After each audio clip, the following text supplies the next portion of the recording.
अस्सलाम वालेकुम। आज का मेरा टॉपिक चैप्टर 9 से रिलेट करता है। चैप्टर 9 का कार्डियक साइकिल है। What is meaning of cardiac cycle?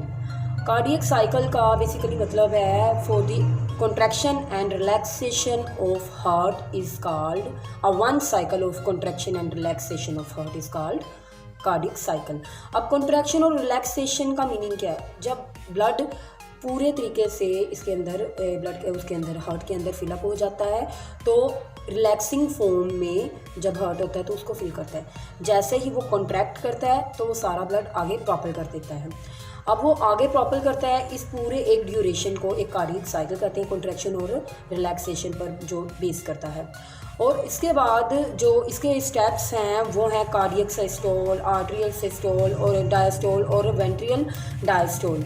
अब आर्ट्रियल जो कार्डियक डायस्टोल है, कार्डियक डायस्टोल बेसिकली जब atria contraction form relaxation form में आर्ट्रिया और वेंट्रिकल फिलअप हो जाते हैं, that condition is called cardiac diastole. Atrial systole and ventricle systole when atria contracts, जब इसके अंदर ब्लड भर जाता है और ये कॉन्ट्रैक्ट करता है और अपना ब्लड पंप करता है आगे वेंट्रिकल को, that condition is the atrial systole. Now what is ventricular systole?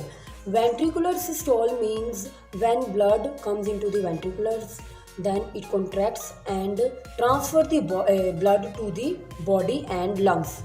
ये अब लंग्स को जब ब्लड ट्रांसफ़र करेगा, that's condition is called ventricular systole. अब ये आर्ट्रियल सिस्टोल में तो हार्ट बीट, ये एक हार्ट बीट का प्रोसेस है, means one heart beat is make a cardiac cycle. एक हार्ट बीट जो है जो यूं से यूं होता है, मींस के रिलैक्सेशन फॉर्म से कॉन्ट्रैक्शन फॉर्म में आता है, रिलैक्सेशन होता है, रिलैक्सिंग फॉर्म में होता है तो ब्लड इसके अंदर एंटर होता है, और जब कॉन्ट्रैक्शन फॉर्म में होता है तो blood propels to the next arteries और वेंट्रिकुलर्स में ट्रांसफ़र होता है। अब ये जो आर्ट्रिकुलर सिस्टोल जो है ये सिर्फ 0.1% यानी 0.1 सेकेंड में ये अपना प्रोसेस कंप्लीट करता है, और जो वेंट्रिकुलर सिस्टोल है वो 0.3 सेकेंड्स में, इनका टोटल ड्यूरेशन जो होता है ना 0.4 सेकेंड होता है। एक हार्ट बीट का ड्यूरेशन 0.4 सेकेंड होता है, जिनमें से 0.1 सेकेंड जो होता है वो आर्ट्रियल सिस्टोल का होता है और 0.3 जो सेकेंड्स होता है वो वेंट्रिकुलर सिस्टोल में बेस करता है। यानी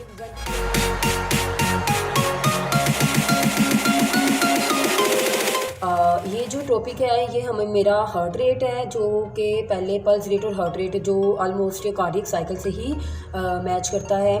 तो ये हार्ट रेट क्या है? हार्ट रेट 1 मिनट में दिल के धड़कने की जो टाइमिंग होती है, जो हार्ट बीट की एक टाइम होती है, टाइम लिमिट होती है, उसको हार्ट रेट कहा जाता है। और ये देखा गया है कि ऑलमोस्ट 60 to 90 टाइम्स एक हार्ट बीट करता है विद इन अ मिनट, पर मिनट 60 to 90 टाइम्स। और एवरेज अगर देखी जाए तो नॉर्मल पीपल में ये 70 टाइम्स बीट करता है, 70 टाइम इसकी बीटिंग फॉर्म होती है, ये एवरेज देखा गया है। और ये इसमें फ्लक्चुएशंस आ सकती हैं, ये फ्लक्चुएशंस ये चेंजिंग्स कैसे आ सकती हैं? मींस ये फैक्टर्स ऐसी होती हैं कि ये एक्टिविटी लेवल पर बेस करते हैं।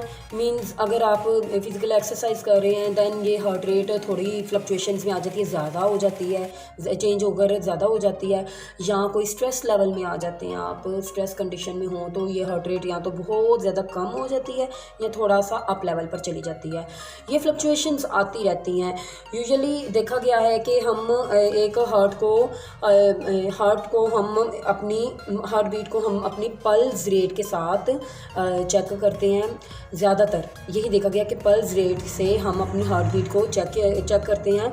और वैसे भी इसकी डिफरेंट टाइप्स ऑफ वो चेकिंग की वेज होती है, लेकिन यूजुअली जो देखा गया है वर्ल्ड में वो रिदमिक कॉन्ट्रैक्शन जो होती है, rhythmic expansion of pulses is called the heart rate, rhythmic expansion, यानी ये जो रिदम वाइज कैसे होता है कि इसमें इसके कंट्रैक्शन के दौरान आर्टरीज़ की कंट्रैक्शन होती है और फिर ही ये आहिस्ता पिछले ब्लड को आगे धकेलता है, आगे से आगे धकेलता है, तो आने वाले ब्लड को ये रास्ता देता है एक फ़्लो की फॉर्म में, रास्ता देकर रिदमिक फॉर्म के फ़्लो में ये रास्ता देता है, तो फिर ये रिदम की शक्ल में आगे आगे जाते हैं। तो इसीलिए पल्स रेट से इजीली हार्ट बीट को मेजर किया जा सकता है।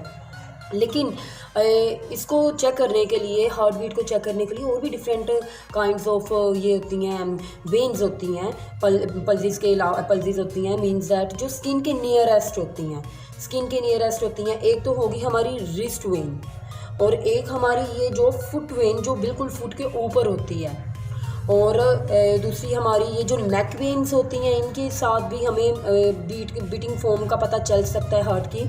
और ग्रोन वेन्स जो होती हैं, जो कि हमारी एब्डोमेन पार्ट के नीचे और थाइस के ऊपर वाला हिस्सा होता है, जिसको रान बोला जाता है। इन एरियाज़ के अंदर जो वेन्स पाई जाती हैं, इनमें भी हार्ट बीट का सारा प्रोसेस यानी हम मेजर आउट कर सकते हैं, लेकिन ज़्यादा इसी में ही देखा गया है, जो कि ये हमारी पल्सेस रेट में होता है।